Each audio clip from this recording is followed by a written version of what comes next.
কেমন করে মারিবে তুমি লঙ্কারি রাবণ চিন্তা করো প্রভু রাম। এমন সময় হনুমান এসে বলেছেন, ও প্রভু, এর জন্য চিন্তা করতেছেন বিশেষ কারণ আমাকে দেন মুহূর্তের মধ্যেই এখানে করবো এই বলে সেখান থেকে বিদায় নিয়েছে, লঙ্কার বিমুখে যাত্রা নিয়েছেন। কত দূরে গিয়ে মনে মনে ভাবছেন, দেখো আমি যদি এমনি ভাবে লঙ্কায় যাই সবাই, তাই কি করছেন, ওই যে সীতা থেকে নিয়েছে এখানে ভাঙ্গা ছাতি, আর দক্ষিণ হস্তে নিয়েছে একটা লরি। হনুমান চলছে সেখান থেকে ঘুরে ঘুরে যাচ্ছে, আর মনে মনে ভাবছেন, দেখো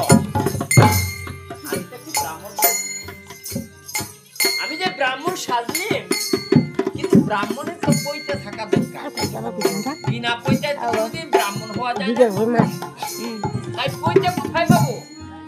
এমন সময় হনুমান লিখে যায়, এক বুড়ি দেখে শুধু নিয়ে না তিনের গিয়ে থেকে হনুমান দৌড়ে করেছেন গমন, বুড়ির নিকটে গিয়ে দিয়েছেন। তাই বুড়ির নিকট গিয়ে হনুমান কি করছেন, ওই বুড়ির সম্মুখে দাঁড়িয়ে করে জোরে বলছেন, শোনো শোনো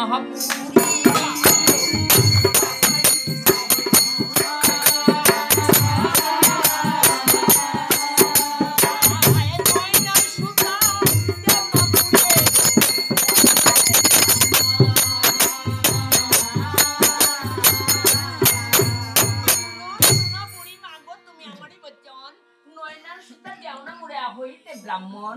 বুড়ি বলেছে, বানরের কথা শুনো, এই শুনো হনুমান, তোমার কথায় আমি মরি, তোমার ঘরে ছিল না গো বাছা ধরে একটা কি ছাগল বাধা ধরি, ওটা দিয়ে কি ব্রাহ্মণ শাস্তে পারবে না?